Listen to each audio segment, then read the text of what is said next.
Morning. Hello, hi everyone.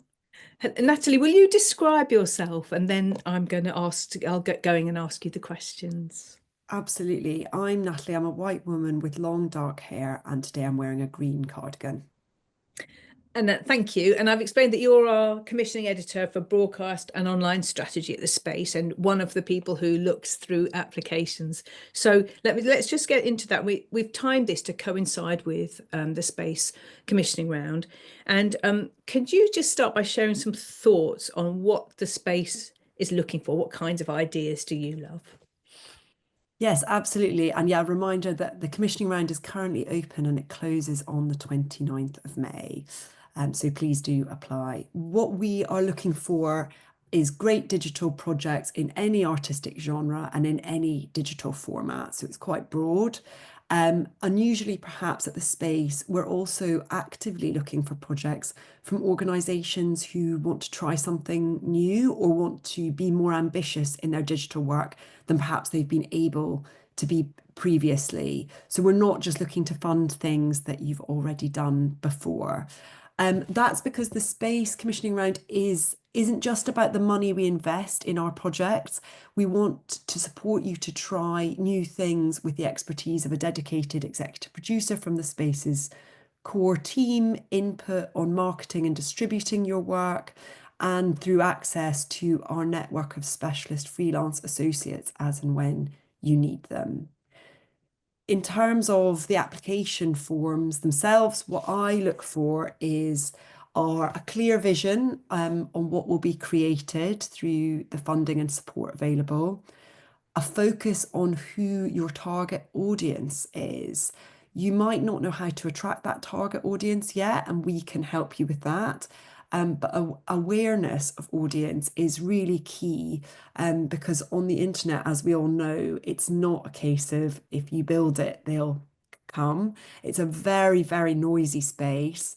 So knowing who you want to reach and why will inform quite a lot of decisions, production, distribution platform, how you market the work. So it really should be a question you're asking yourself at the beginning of the process rather than at the end. And the final thing is that I'm looking for is a self-awareness of what the organization applying might need help with. As I said, we are actively looking to support organizations to do something new or bigger than they've been able to do previously. So there's a question on our application form about support people might want from the space, and I'd really encourage everyone to fill that in honestly and frankly. That's why it's there. Um, and then just to say, when it comes to selection, we also balance other criteria such as the mix of art forms on the slate, the regions that the organisations are based in, and some other balancing criteria. None of that should affect how you complete your application, but that just gives an idea of some of the other factors that are brought to bear when we get to that final selection panel. Okay, lovely. Thank you very much. Natalie, what would your first piece of advice be to somebody who was thinking about applying or has embarked on their application already? Please be clear. It might sound really obvious, but sometimes I have to read and reread applications to really try and understand what the proposed project actually is, what the digital output will be, what the audience experience will be. Sometimes I think that's because an idea hasn't fully formed in the minds of the creatives yet. And sometimes I think it's the opposite. And there's so much knowledge, so much detail and context that is in the mind of the person completing the form that the actual sort of really basic descriptions kind of gets lost amongst that enthusiasm and that detail. I understand that kind of what might feel like a reductive statement about the work. It's a 10-minute film, it's an AR experience that will run off iPads, can't possibly encapsulate all the thinking and the ambition and the imagination that you have in your mind about the project. But when you are coming to a fresh application form as a reader for the first time, a basic description really helps anchor how you read the rest of the form. I think I'd suggest to anybody look for any application or pitch, try out a 1 or 2 sentence description of the project you're proposing to a friend, ideally not someone from the sector. Don't introduce it first, just say it and then ask them what they understood from it once you've said it. Because what I find, and I find that this about talking about my own work, is that how you describe your project socially, how you might describe it to a friend over dinner or at the pub or at a family wedding, is often really key to helping streamline what the key points are that you want to land with someone. In terms of conveying audience awareness, I'd have a real think about who you think your work would appeal to and why, and explain that thinking on your application form. Bring us into that. We read a lot of applications, so brevity and clarity really help us. Use bullet points or, structuring devices. It doesn't all have to be in full paragraphs. That can really help us get to the heart of each idea really quickly. And that frees us up time as readers to really look at the supporting material you've linked to, links to your other artistic work, maybe links to the partners that you want to work with. So it gives us time to sort of really view an application in the round. I was just going to sort of say that later on when we hear from Jonathan, he put together a deck that covers, really hits the points of some of those things that you're talking about, which we'll go through sort of how much detail he went into and how it sort of helps to bring the whole idea alive and get really excited about it. So just my final question to you really is that you said to me before that, people reading applications are full of goodwill. You're sort of willing yourself to notice the points where someone has hit the brief. How does an artist or an applicant make the most of that goodwill that you have towards them, even if you don't know them? Yeah, so honestly, I'm so pleased that you've asked this because and I get a chance to say that every application I open, I really genuinely want it to be brilliant and to be blown away by it. It's easy when you're writing lots of applications or pitches, and I've been there myself, to get into a sort of think it's an us and them mindset. But I couldn't stress more that we really are willing every application to be great. With that, all that goodwill that you start your reads with, I think what you're really looking for is for the person who's pitching to really build trust with you across the course of an application form. And what I mean by that is, in the case of the space, we're looking to spend public money on a public artwork, and we're looking to invest in a creative team. And one part of the calculation when you're reading an application form is, can we build a relationship with the team to do this? And also, can I feel confident that they know what they want to do, and with the right money and support that they're going to be able to deliver that? In terms of building that trust, clarity of vision, which I talked about a moment ago, really helps, because a clear top line pitch and a clear outline of target audiences means that you as a sort of commissioner, trust that the team know what they want to make and have thought about the audience experience and where and how it will land for that audience. And then it's about building trust in the quality of your work, and building trust that you have the capacity, the energy, the passion, to make it a reality. One way to wow readers on both those fronts, both quality and commitment, is with links to your other work and with decks, scripts, teaser reels, mood boards for the project you're pitching, sort of supplementary artistic materials. As you mentioned, Linda, we're going to hear from Jonathan and Holmes a bit later, and in both their cases, they're supporting application materials blew the selection panels away. We really want to be welcomed into your creative world, and often showing is easier than telling in order to do that. So anything that can welcome us in and help share your vision, whether that's links to your previous work, links to your website or YouTube channel, links to a script sample, a prototype or a sample for what you're pitching, those things can really be transformative and transporting for us into climbing into your mind's eye of how you see this project. And I always really do appreciate how much time and effort those supporting materials take, and that also sort of keeps Yes. engendering that goodwill. Yeah, thank you. That's right. And one of the things we'll pick up on later is, if you're going to put all that work in, so because I would guess for lots of people, the first thing is it worth it? Is this worth the effort? Thinking about if you put the effort in and you do this at the application, you really sort of think about bringing your idea to life. How is that useful apart from just as an application, but maybe it's a useful tool to have as you go on with your project. That's fantastic. Thank you ever so much, Natalie. I'm going to ask for Vanessa to join us now. And I've just noticed, though, Natalie, there's a question in the chat just gone in that you might want to have a quick look at while Vanessa's speaking. Thank you for that. Thank you so much. Vanessa, lovely to see you. Hello. Would you like to start? I've introduced you already as one of the ACE relationship managers. Please, will you describe yourself? And then I'm going to pick up sort of where Natalie left off.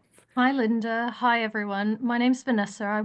Vanessa Scully. I work at the Arts Council England. I'm based in the London office. I work as a relationship manager part-time, but I'm also an artist and filmmaker and run a project space the other part of the week. So I sort of sit, in both camps. Yeah. Should I talk? Oh, just say something about your physical appearance for anybody who is visually impaired as well.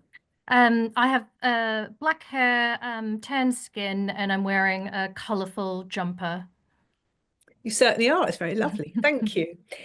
So just sort of picking up really on Natalie was sort of finished by sort of talking about the goodwill that she feels towards the applicants as she's reading the work, and we sort of we know that we've talked about it, so this is not an easy environment for funding, and we know that ACE and the space and everybody really receives many more applications than there's funding for, and so I'm guessing sort of being the funder is not always an easy place to be, given all of that. Can you tell us a little bit from your point of view, what is it like, and what are some of the challenges? How's the challenges for you? Yeah. Well, I'm a relationship manager, and one of our roles is to sit on the under 30K panel. So that's our National Lottery Project grants, and it's a rolling fund that runs all year round.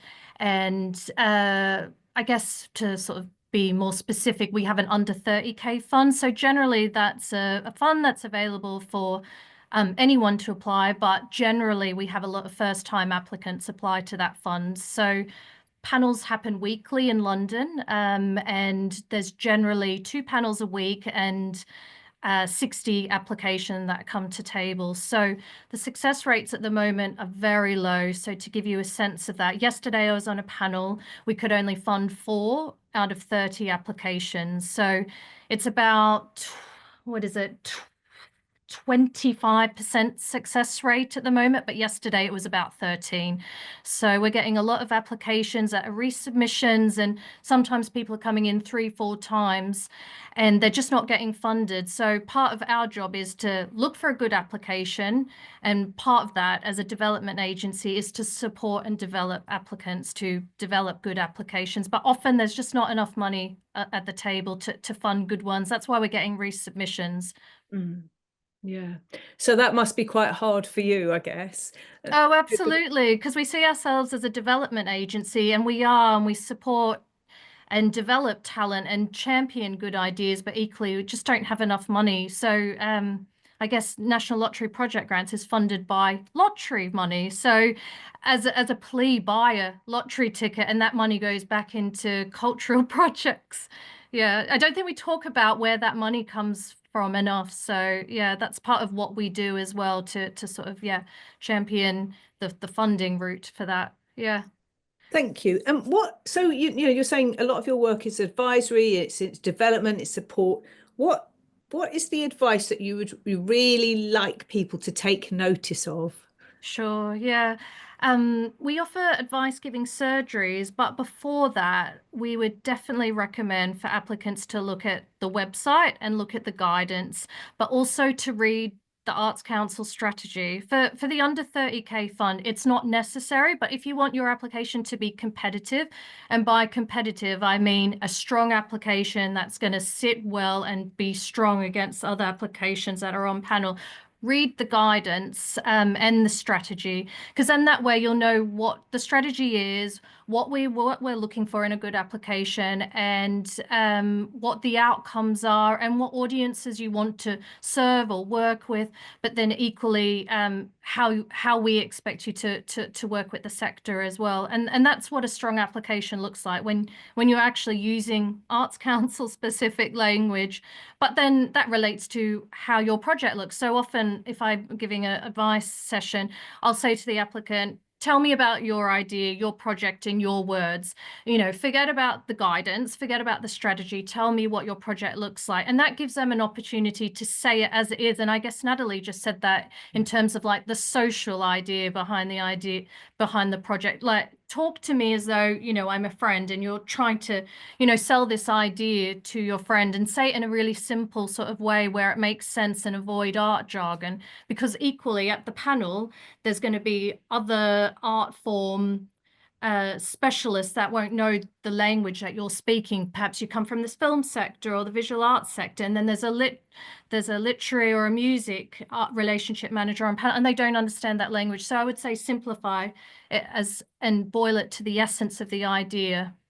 I think it's always a really useful thing to speak your idea out loud, isn't it? Because I think when we're trying to write, we got all involved in it gets more flowery, more languagey, and when you say the words, it's those phrasings are far better spoken than they are written down, and that's a really good place to start, isn't it?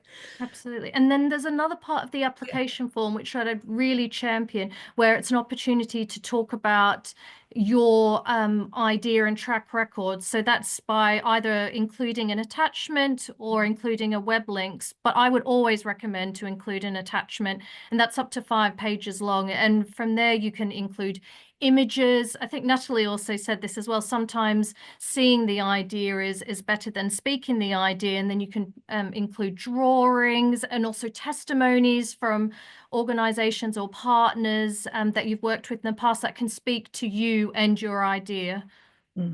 So sort of thinking really, what are the kind of creative formats that I can use that will show, as Natalie said, show me, don't tell me about it, which is they're tricky things to do though, aren't they? It requires a bit of effort. And as you talked about, sort of drafting in somebody who's not of your world to look at stuff, it really helps you to be, and somebody who will be tough with you and say, I don't understand.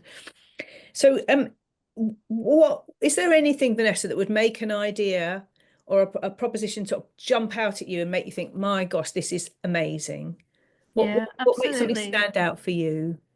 Yeah, I always am really excited when I see an attachment that speaks to the idea, and seeing evidence of previous work. Although Arts Council, says that we also encourage people that don't come from the sector to apply for arts funds, there's always transferable experience. So if you can speak to those experiences through your attachment, which has evidence of your track record, that's really exciting, because it evidences that you can achieve the idea, that you're ambitious, and that you're going to follow through with it. And you also have the ability to evaluate, because that's what you're doing by evidencing previous work.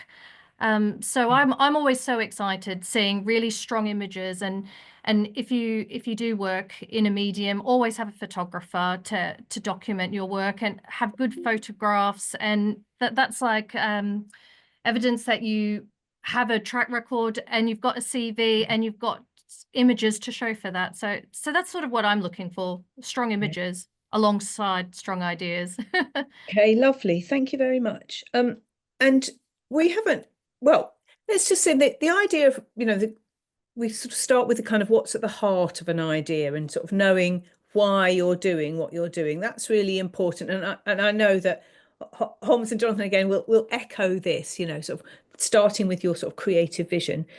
But there's another question, which is why now? Why should somebody do something now? So I'm going to ask Vanessa, and then I'll ask Natalie to sort of pick up on the question. Well, do ideas need a hook beyond? Does an idea stand for you on its own, or does it need a hook sort of beyond something that hooks it to the outside Yeah. world? Is that important? It's a good question. With our developing your creative practice grant, it's something that I didn't speak about. We do ask the question, why now? And often this makes an application more time sensitive. So for example, it could be tied to a cultural event, an anniversary. And in that case, perhaps it's tied to, I don't know, Chinese New Year, for example. We know that Chinese New Year is in February. So if you give yourself enough lead-in time, then you'll be able to confidently deliver that application. And we know that it's going to reach a certain group of people, a certain occasion, and perhaps it's like marked by something special as well. So I do think it is useful to include why now and tie it into something bigger than your project in your timeline, but equally it has to be meaningful as well, right? Yeah. Yeah, absolutely. And Natalie, what are your thoughts on this? Yeah, I mean, my background originally was in television, and there always needed to be a why now, a news hook or an anniversary. And if you have one, I think if you've got one baked into the content of what you're pitching, that's brilliant. But I think probably a more pressing question for us at the space is why now for your audience? Like, why will this make them think or laugh or cry or reflect on the themes of your artwork now, or in the case of educational content, what gap does this fill in the curriculum now that you're seeking to fill if you want to work with schools? I can give a couple of examples of two projects we've done in the space that really did this well. As part of Culture in Quarantine, which was a commissioning round we did in 2020 with the BBC and Arts Council England, we commissioned the choreographer Corey Baker to make Swan Lake Bath Ballet that became a huge viral international hit with millions of views. And his proposition was so clear: professional ballet dancers from all over the world perform a new short piece of dance to the music of Swan Lake in their own bathtubs, filmed on their own iPhones. And why did it land with audiences? Because we were all stuck at home, unable to do what we loved, unable to go out to work. And it was funny and moving and just sort of captured a moment in time. So I'm not surprised at how well it did. In our latest commissioning round, we supported 509 Arts to make Unspun Stories, which is the most beautiful audiovisual installation that combined audio interviews with mill workers from Bradford, with archive footage of the city, a gorgeous new soundtrack, and other artistic elements. And this year, as many of you will know, of course, is Bradford City of Culture. So it's the perfect time for audiences to re-engage, reimagine with the city's industrial heritage, and to do that in a really imaginative and beautiful way. So it was a perfect pitch for the right moment. Thank you. Thank you very much. We asked for questions in advance of the webinar, and there's a few more coming in as well. And one of them was, is there, and I'll sort of go back to Vanessa for this first, but is there any absolute no-nos? Is there anything that means that somebody would rule themselves out inadvertently? Anything you really don't want to see? Yeah, I was just thinking about that in relation to really bad applications.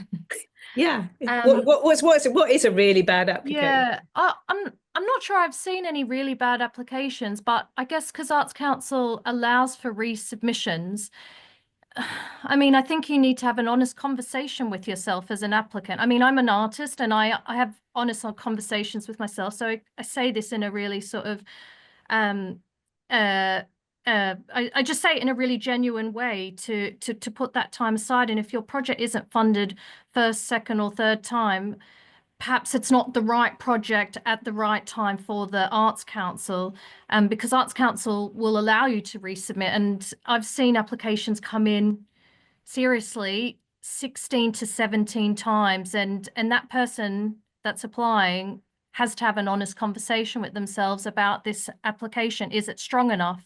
And although we give development support, we give customized unsuccessful reasons, if you're addressing those reasons and you're still not getting funded, there's a reason why, I guess. Maybe it's not a strong idea. Maybe you're not reaching the audiences. Maybe it's not relevant to those audiences. So I guess it's just sort of having that moment to self-reflect and have a think about why the project might not get funded. But in terms of no-nos, yeah, I'm not sure if I've got any. I would just say give yourself that reflective time to think about why my project isn't funded if it's being rejected, and you're resubmitting and addressing the feedback. I wonder if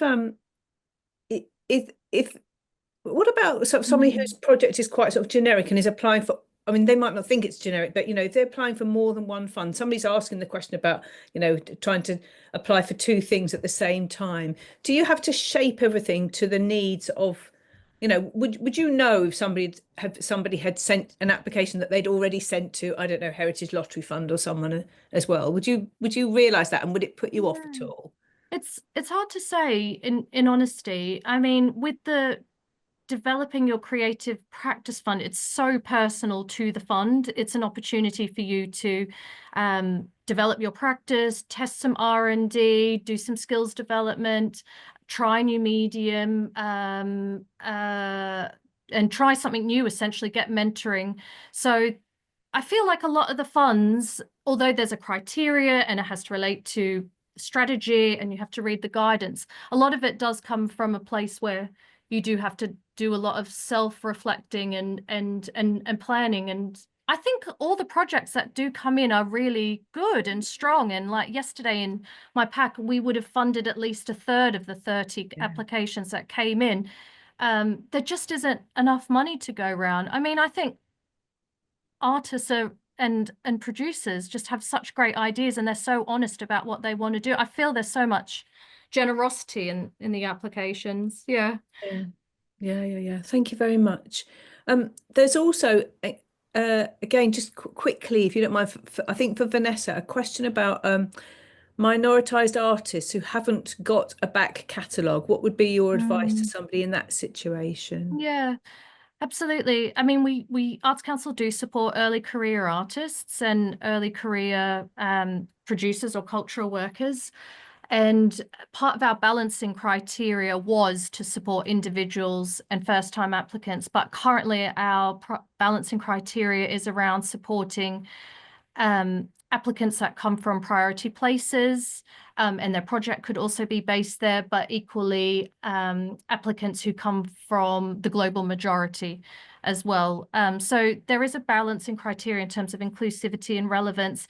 And also, if you're new to the art practice, if new to art practice or new to art, there's always something you can draw upon. There's always some sort of transferable skill that you can draw upon. Perhaps you've gone to university and you reference that. Perhaps you've done an apprenticeship. You can reference stuff from that. It's like a job interview. You need to sort of draw upon your experience and speak that to volume. So yeah, as long as the idea is good as well, right? We want to take risk, and our under 30K fund allows us to take risk and invest in projects that don't necessarily have commercial value. Thank you very much. So Natalie, really the sort of final point to you, we're sort of talking about the ideas being good at the heart of this. And as we've explained already, we've got these two successful applications as our case studies after the break. And the first one is we're going to be looking at Hom's film, The Last Day. But can you highlight, before we finish up, what it was that Homs did that made this a standout for you? Yes, so just to give some context about that commissioning round, Future Perfect was a commissioning round we ran in Leeds with Sky Arts to celebrate Leeds Year of Culture in 2023. So we were looking to commission broadcast quality short films for the Sky Arts channel. And we asked all the applicants to respond to the creative prompt, Future Perfect, what's worth fighting for? And I read lots of applications, but I still remember now, 2 years later, clicking on Holmes's link to watch the short teaser he had made for The Last Day, his film. It's under 90 seconds and everything is in there. It's funny, it's moving, it's dynamic. It was shot absolutely beautifully. And it was clear how the central friendship between the friends was going to capture audiences on screen. Honestly, I would say it was a slam dunk of a sort of link in an application. Because to go back to what I said earlier, not only had Homs, brought me and the rest of the panel into his creative world and shown clearly what the proposition for the film was, he also built so much trust with that teaser that he could deliver to broadcast standard, which was one of the key requirements for that commissioning round. So it was a very easy select for me and the rest of the panel. I know he felt the same. So fantastic. Thank you so much. I'm going to invite Homs to join me. But as he joins us, I'll just say a little bit about him. So Homs Nyakale is a South African-born writer, director, editor and colorist, and he has a passion for telling stories of authentic human experiences, which I think shows in the film The Last Day. Homs, before I start asking you questions, can I ask you how you would to describe yourself for anybody who can't see you? Yeah, absolutely. Can you hear me? Yes, beautifully. Thank you. Thank you. Yeah, like you said, Linda, my name's Homolami Nyakale, or Homs. I am a black man. I've got black Afro-ish hair, which is quite small, and a little bit of short facial hair as well. Medium build, and I'm wearing a sort of knitted white vest. Thank you. Thank you very much. So Natalie just sort of did a little brief introduction to The Last Day, the film that you was commissioned for the Future Perfect round. What was could you want to give us a bit of an idea of what shape it was in when you saw the call out for the Future Perfect? What had you already done? Yes, so yeah, like Natalie and yourself have mentioned, The Last Day is a sort of 90s comedy drama about two very unlikely best friends coming to terms with a big change in their lives, that being going to university and moving to different parts of the country. One friend is a sort of boisterous lad sort of from Yorkshire called Ben, and the other one is a sort of try-hard, people-pleasy first-generation immigrant from India called Navraj. And yeah, when the call out for the commission came through, I think it was we had already shot the proof of concept, and the script had been done, and myself and another writer friend of mine, as well as a couple of actors, were already aware of the story and were kind of clear on the vision for what we wanted to do.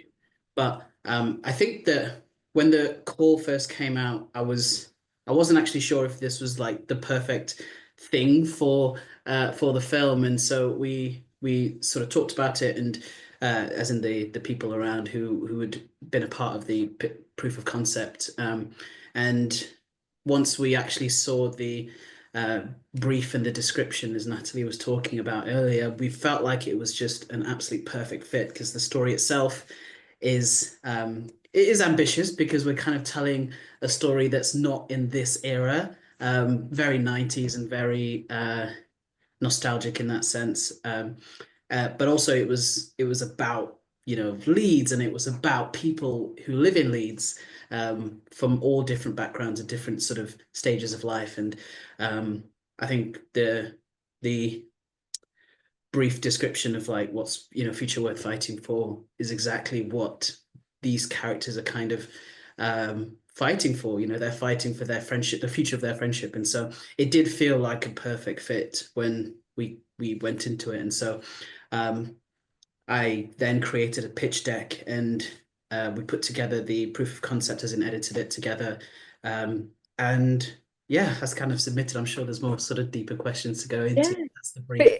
I think what it's really echoing is this whole, what everybody was saying at the beginning, you sort of you love your idea, it's really strong, and then you're sort of see an opportunity, and there's clearly a link, and so you must have kind of felt quite confident that what you had was really fitted to the brief, which we know is really important when there's there's no point if you're not going to hit the brief points, are you?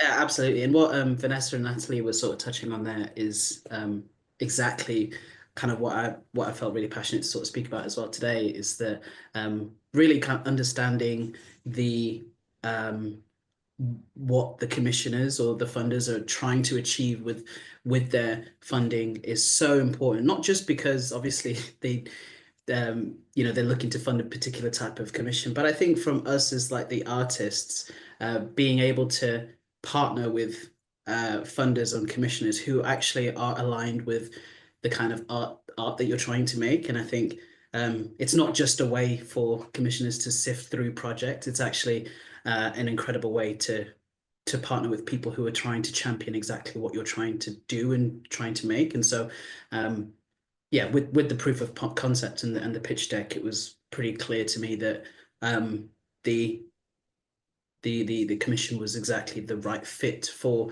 not just the space, but also for us on the team as artists as well. Somebody's asking us to just explain what a pitch deck is, and again, it's just another thing about language, isn't it? But you might, in another world, you might call it a PowerPoint presentation. Oh, not necessarily in PowerPoint, of course, because lots of people use Canva and so on these days. But a kind of a presentation or a PowerPoint presentation. Yeah, is I the mean, nearest thing, exactly. isn't it? Yeah, I mean, and kind of what the content of a pitch deck is describing, like Vanessa mentioned earlier, the core idea of what you're trying to do to someone who's never even heard of, you know, the pitch itself. So in mine, and sort of what I tend to do generally is right at the top of the pitch deck, I just state what it is. It's a film, it's a short film, it's a drama. It will roughly be around about this length. I think Natalie spoke about this as well. And then also just a very quick sentence or two about what, you know, in my case, it's a scripted film, so what the story is. And then like a really cool thing to also do is maybe even include some of the more practical things, like, you know, we expect to film around this time, and, you know, we hope to deliver around. So that's just all on the top page, so that going into the rest of the thing, going into like the meat of it all, you kind of get the content, the context of the parameters of what it is you're trying to make. Yeah. How do you balance when you're a person with a creative vision and an idea here, and you're talking about the kind of sort of the nuts and bolts and the practical, and sort of demonstrating, I guess, that you know how to do this, you know, that you've got that sort of grammar of a particular world, and it's obvious you know what you're doing. How do you balance the practical and the creative, like, you know, making your idea shine? Yeah, I think approaching any pitch deck or submission or application that you're going to with the mindset that the person who's on the other end, it is a person ultimately. It's not just some machine that is going to say yes or no because you ticked boxes.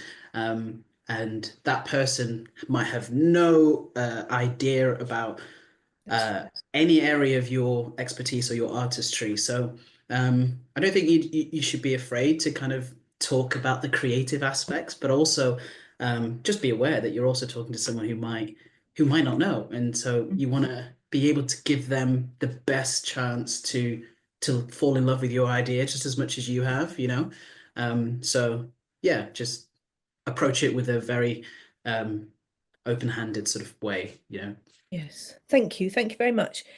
So we're talking particularly about your proof of concept film and why it was such a success. And because also, you know, the commission, the budget for the Future Perfect commission was, I think, £10,000, which is it's a small, a lot of money, yes, but a small budget for a broadcast film. So obviously you wouldn't have wanted to spend a fortune or a lot of money making your proof of concept. So can you just tell us a bit, because people have had a chance to watch it or might have another chance to watch it, but just what did you think about, how did you kind of keep it under control? What were the decisions you made to make this thing really do its job well?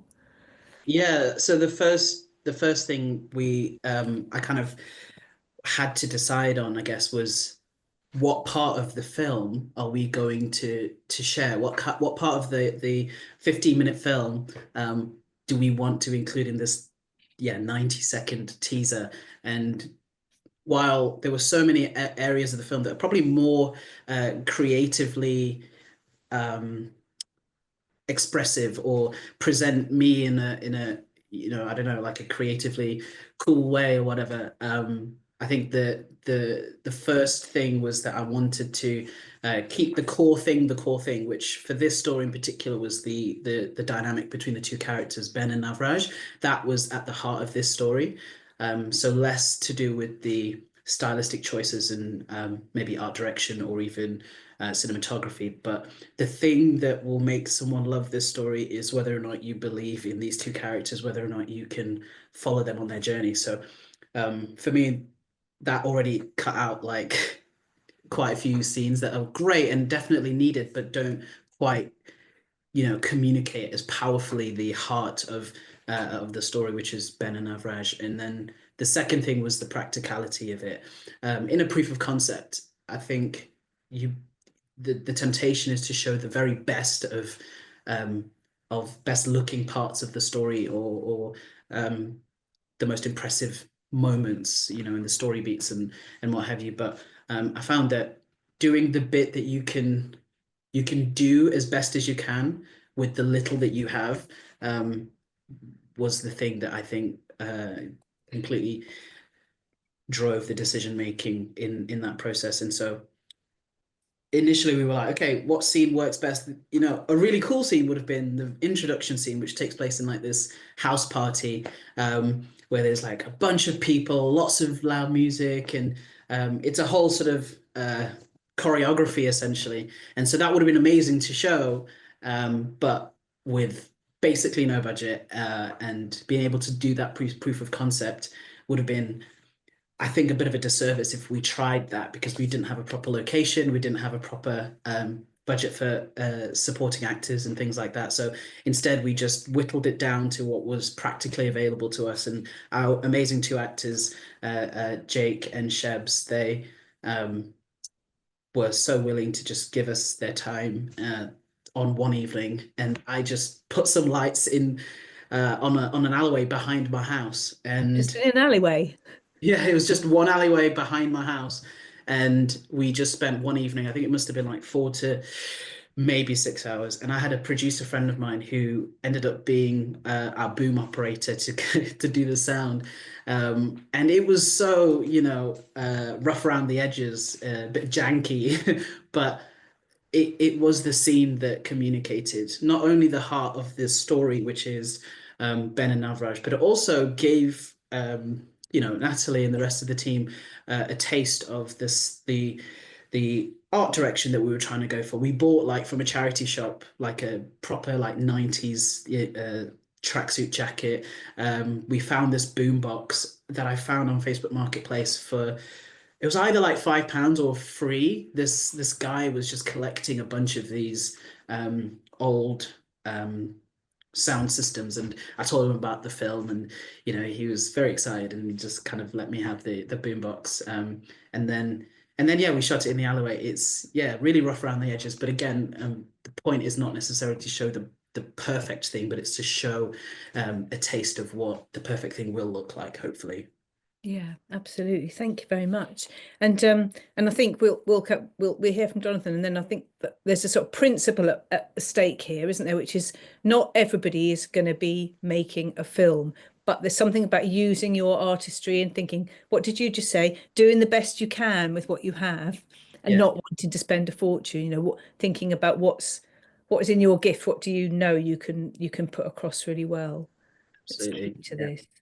I've got one other question for you, which is I wanted to I'm listening to you talking about with such enthusiasm about your work, and going back to you said you created a pitch deck to go along with this taster tape, and I've had a read of it, and the language reads like you speak, and I wonder if that's conscious when you're talking about your work. Do you think about how you're going to describe things, or does it just sort of flow out of you? No, absolutely. I think when describing my creative project, I'm going to try and broaden it out so it's not just about the film. But when talking about the piece itself, I think there's an element of creativity in and of creating the pitch itself, because you get to highlight an area of the piece itself that maybe can't be communicated with just like on a printed thing. So you can use your words to maybe highlight the tone of voice, the style, the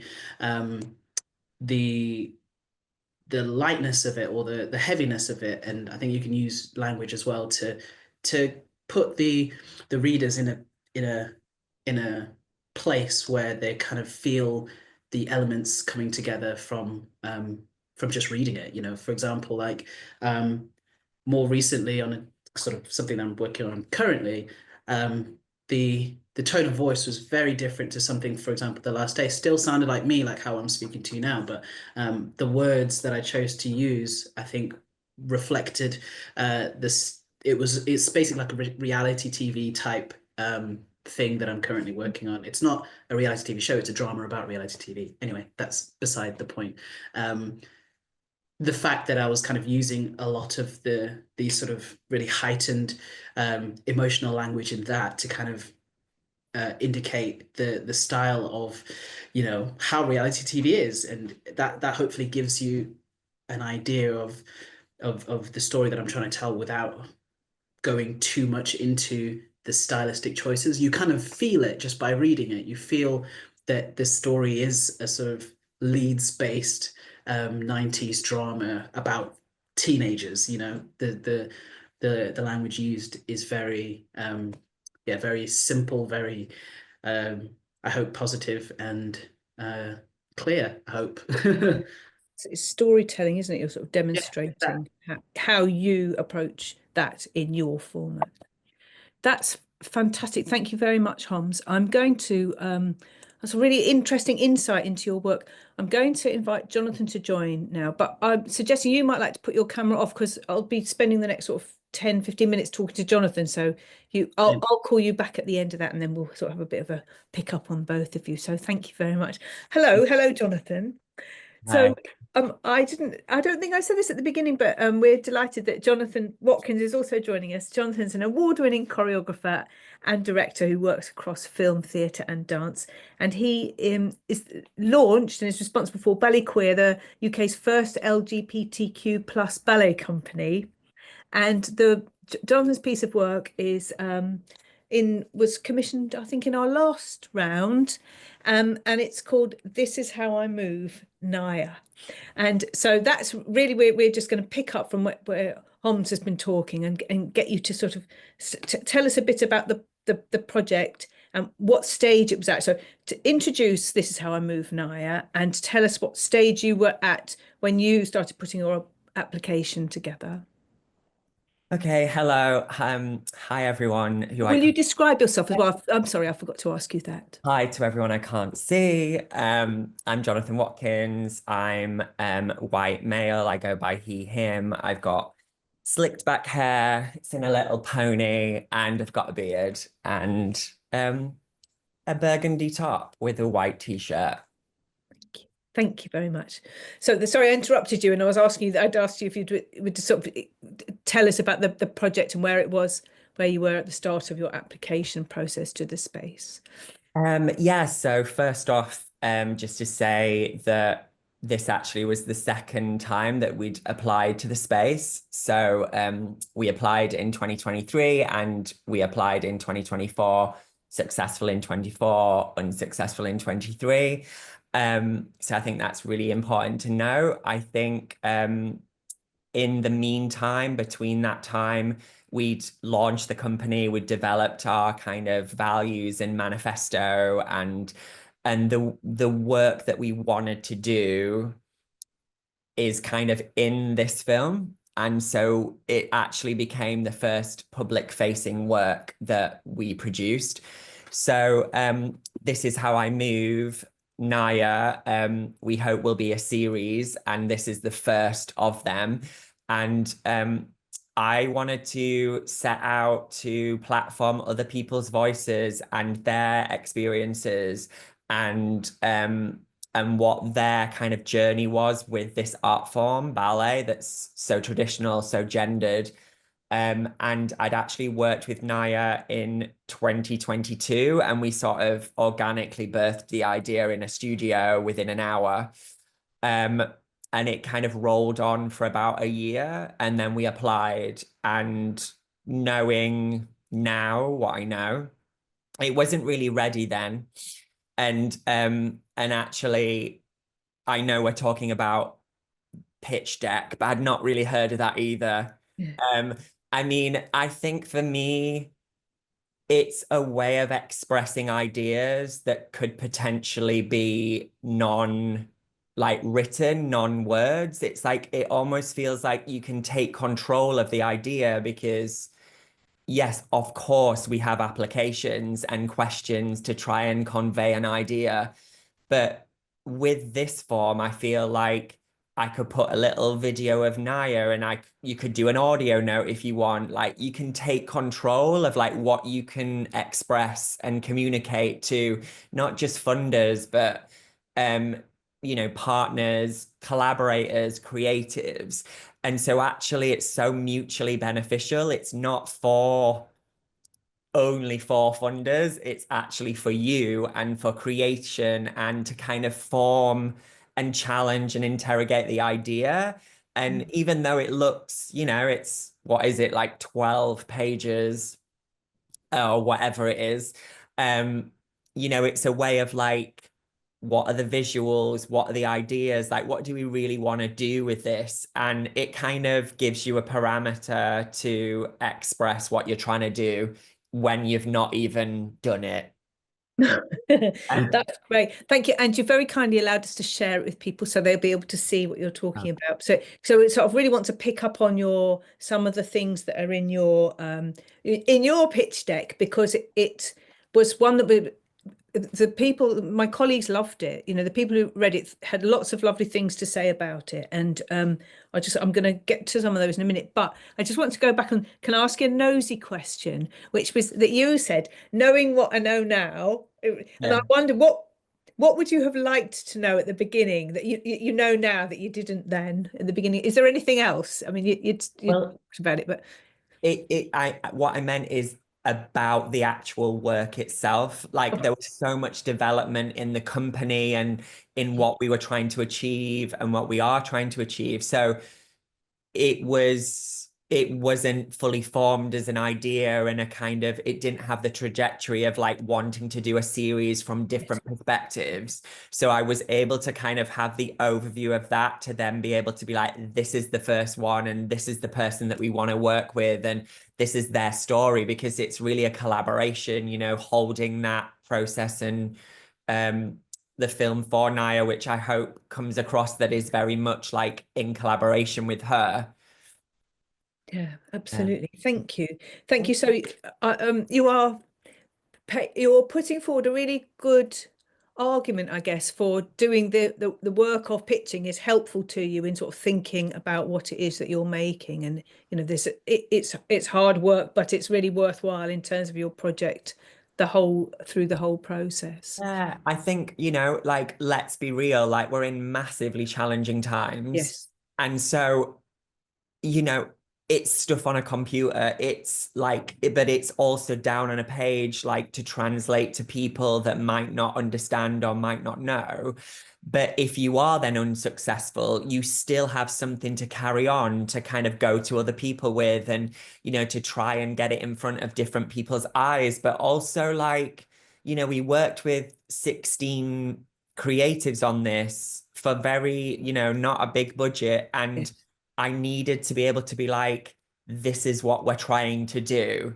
And this is why I'm coming to you. Like, this is why I want to work with you. And I mean, I can talk and I can try and express, but people understand things in different ways. And so, yeah, written word is not always the best for some people. And yeah,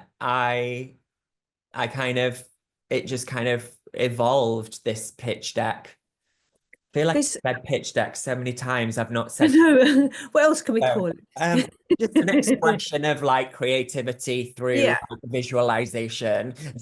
But yeah, pitch deck is story. It's a story, isn't it? Storyboard. It's So I'm sort of going back to what one of my colleagues, our executive producer, said about the deck that you submitted. She said you clearly communicated your creative vision. She said when she read it, she had an idea of what the finished product would be like, and it felt tangible, exciting, and importantly doable. So can you think back to, sort of putting this thing together? What the sort of key thoughts that helped you to sort of bring your creative vision to life? Is there anything particular that you think is important to get in there, and that you really wanted to see in that? I mean, we're working with film and visual storytelling and choreography. So I wanted to be able to be like, this is how Naya moves. So like, here's this like thing I've done on my iPhone in a studio. This is the way she naturally moves. So like, this is an introduction in this way. This is some text that is going to explain, like, even in a very short film, like the different beats and like maybe what the journey of the film will go on. This is some of like things that Naya's expressed to me, but we've also spoke about. This is like what I imagine the visual world could look like, because, I also, as a massive side note, I absolutely understand that it's all hypothetical. Like, you're not creating it. But you have to be clear in order to kind of put across that vision. So not all projects like actually operate like that. Where's the space for, exploration and play and creativity? But, the nature of funding and rounds and all of this, I absolutely understand. So maybe the tip is to go with an instinct, go with a clarity of vision that could change, and sort of have that mentality maybe to it. But and then, as I said before, it was mutually beneficial, because as I was doing the pitch deck, other people were coming on board, like showing it to a cinematographer, stylist, like looking at the locations, putting them in. So you're sort of accruing like and gathering lots of different information to put into it, to build something that is either in someone's mind and you're trying to translate it. Yeah, absolutely. Can I ask, Jonathan, you've got obviously a long track record of making successful work, and there, finding collaborators, finding funders and so on. So I am making an assumption here that along the way, and you said even This Is How I Move Naya wasn't successful first time around, but among your very successful works that have kind of come to life, there might have been ones along the way that you loved but didn't get off the ground. I mean, that might not be the case, but I'm assuming that there's things that didn't quite work out. Do you know, could you sort of think about, when you've been successful, do you know what the secret of success was, why some things have worked through, or do you know when it hasn't worked, would you be able to put your finger on why, or is it not that clear? So there's two things. Obviously, I operate as a freelance choreographer and director as well. So I'm trying to get things off the ground, like through commissions, like through producers, through different theatres. But obviously, like focusing on Ballet Queer, like it's project by project, it's funding, it's application after application, which I'm sure loads of people on this call understand and know about. I think,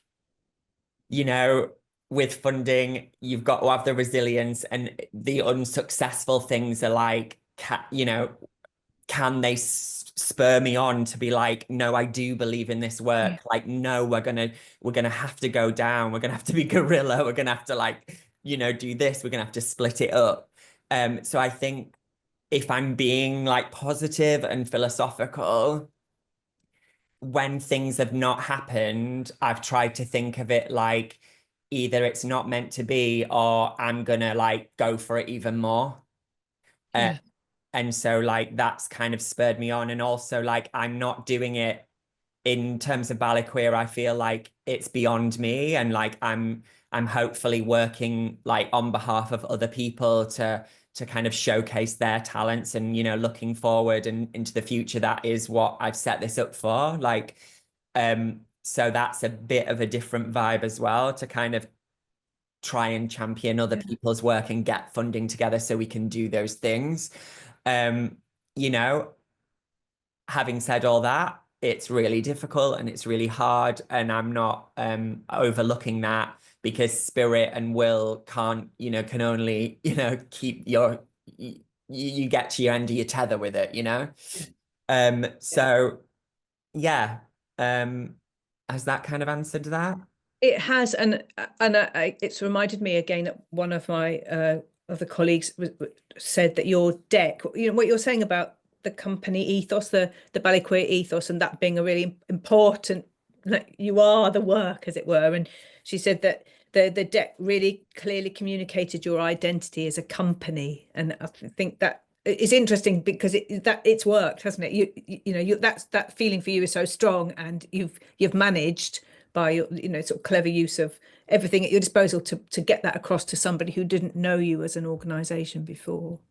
And you were very young, and like, it's been about not even 2 years, but for me, the work is the thing, and the work is the ethos. And making this film, yes, it's about the public facing film, but the funding gives you an opportunity to test out the working relationships, like creating a safe space for everyone that's creating the piece of work. And that's not seen, but I'm reporting that, and I'm saying, oh, this is, worthwhile to get these 16 people together and make the work. It's about that as an opportunity, as well as public facing work. As a young organization, like, that's very, very important. And through this opportunity, that gave us like that working, tangible, we're doing a thing, we're doing a project, and we're testing how that works. So that was vital. Thank you. I'm going to ask you quite a sort of functional question now, but it relates to something that somebody was asking earlier on about, Natalie and Vanessa were talking about sort of understanding your audience. And again, you were very clear, you gave a very clear description of who you thought the audience would be in some of your marketing approaches. Is that, how do you make those decisions, and how do you decide what you're going to say when you're going towards to a funder? How do you sort of work that part into it? Well, on this, we had a sort of, not we didn't have an absolute definite partner in Nowness, but Right. we'd had conversations, and we knew So that, like, Nowness is the platform that the film ended is now available on. Yes. yeah. So we'd had conversations about the film, and like shown the pitch deck, that thing, and we'd had those conversations, but there was no guarantee. So obviously they've done work for many years on developing their audiences, so we could kind of try and reflect that, but also it really coming from ambition, really, and who you do want to reach, and thinking about and as a new company, who we want to engage with, not necessarily knowing that we're going to engage with those people, but and the ambition of that. And so it came from those conversations and those ideas. Thank you. I'm going to get ask Goms to come back in and join us. But the question I'll ask you is, just as we're doing that, was how do you, so, and it'll be to both of you, because again we've been asked this, so how do you decide who to pitch to? Where do you put your efforts? Jonathan first, and then I'll ask Goms. It's quite difficult because it's different for different things, but like, as in, we are obviously we're like going to the Arts Council for certain things, some funds and foundations, but we're not a charity now, so like that does restrict. Trying to kind of work with private donors, which is kind of something that is around the ballet tradition and the culture. So for me, it's about, again, like the work and just like being aware of everything that's going on and everything that's available, and like trying to kind of creatively produce in a hypothetical way of like, this might be interesting to these people, and trying to be as like knowledgeable about what's being looked for in different places. But the challenge is real.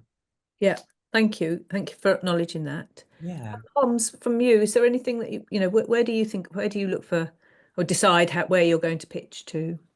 Yeah, I mean, I definitely would echo Jonathan. It is really difficult because especially as you're a freelancer and trying to find what works, and you're told there's so many funding plots around, and you just don't really know where to start to look.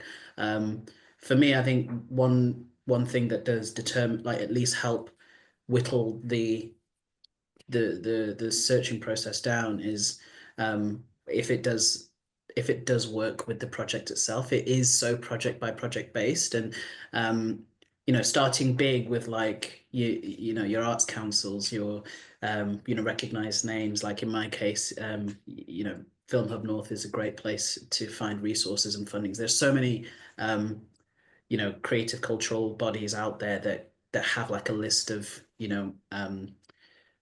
funding opportunities available to you, and like you said, Jonathan, when you're not a charity, or whether you are a charity, that does determine what direction you want to go. But I try as best as I can to let the project drive the search process, because ultimately, like I mentioned at the beginning, if there's a project that or if there's a funding body that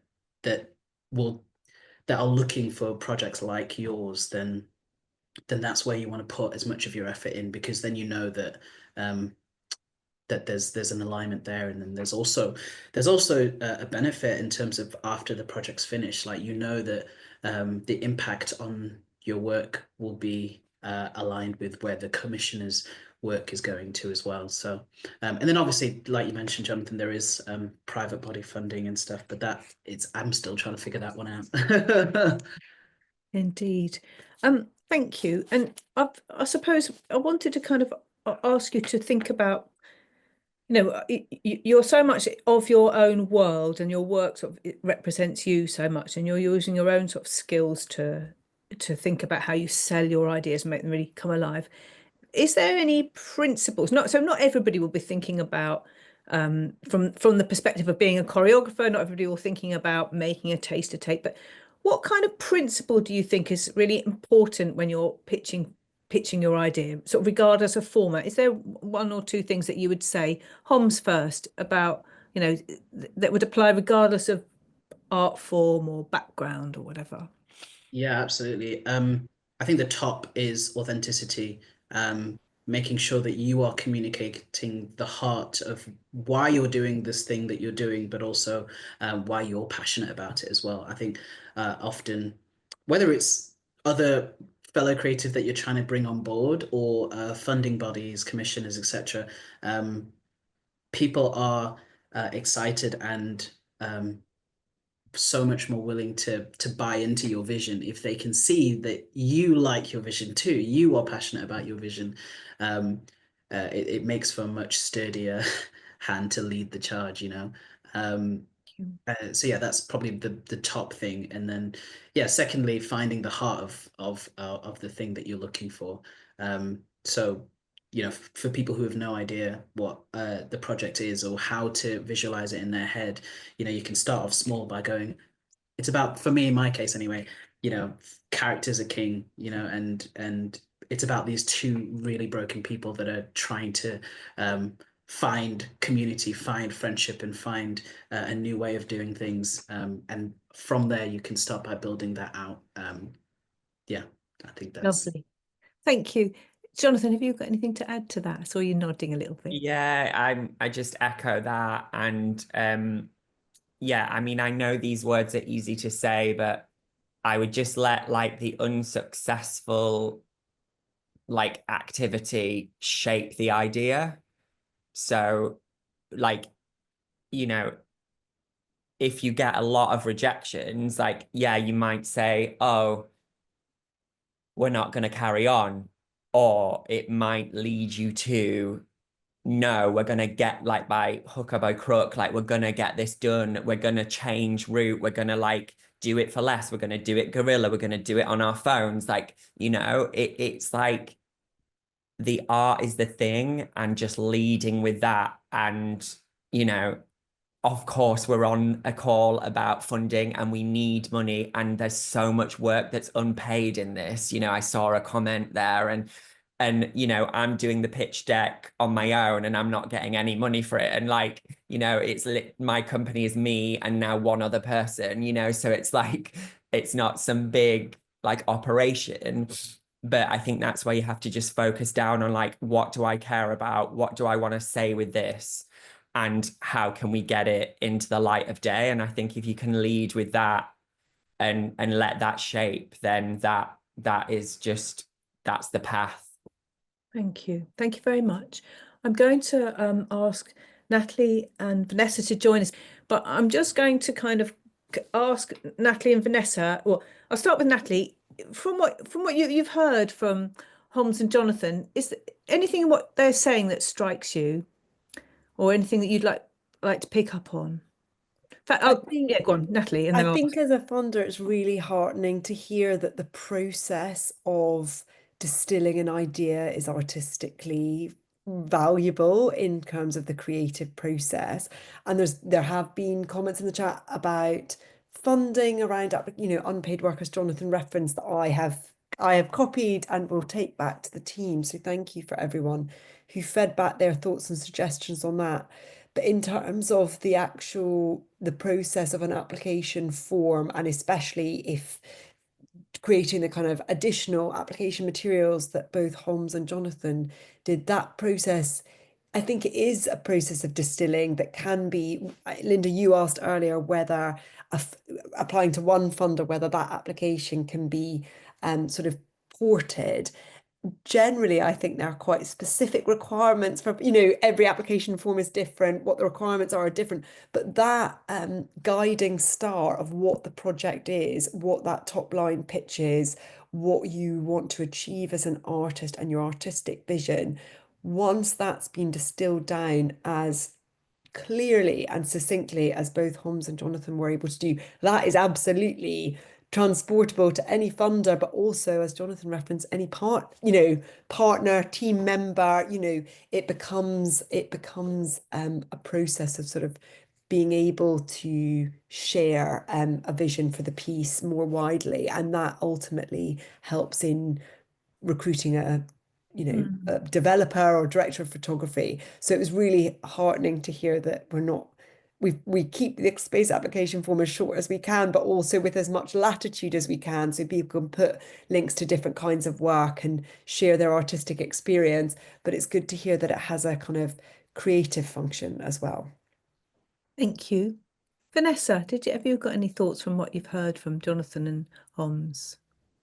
Yeah, it's so great to hear about the creative idea still having legs beyond the funder, and that's what really resonates with me. If you have an idea and it doesn't get funded, either keep going or find another route, or do it guerrilla. I really loved what Jonathan said, and some ideas, you know, might not have that longitude, but others do, and you just got to keep running with it. And that's sort of what I was talking about in terms of like track record, because you're building up muscle and you're exercising your practice. And even though the funder might not choose you one year, you might go back to them the following year, and you've built up, you know, portfolio of work within that period. So you're making yourself like more relevant, more visible, more stronger. So I would say, I would speak to that. Just find a way to keep going at whatever means, but also equally like respect that you might need some rest and to recuperate and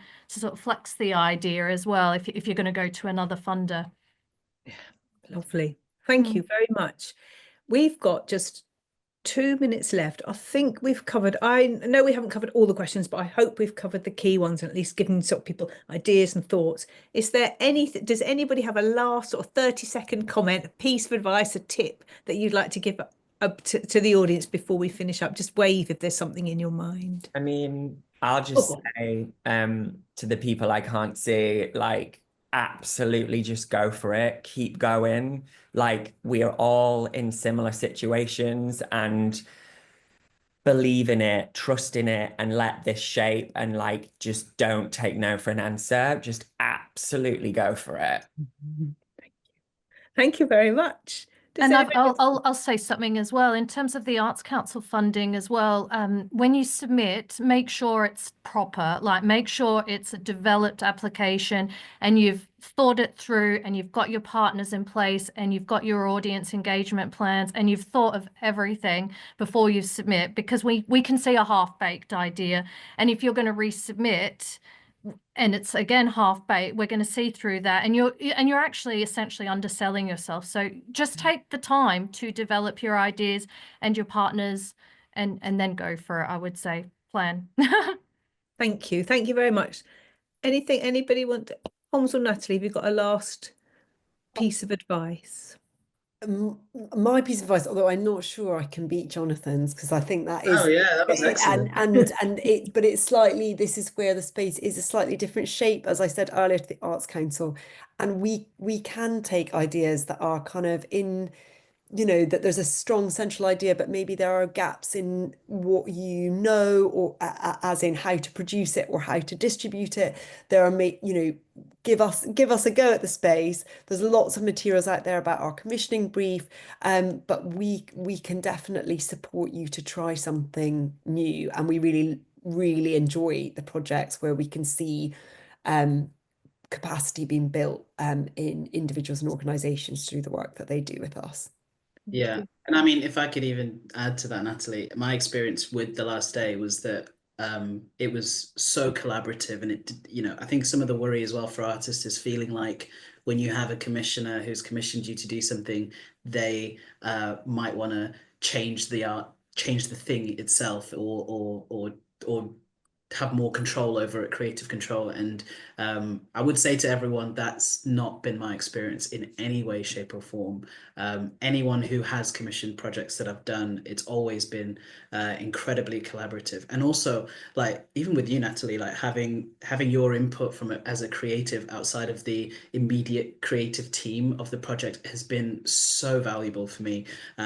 So yeah, trust that the people who are, commissioning your work also want the best for your project as well, I think is a good thing. Thank you all so much.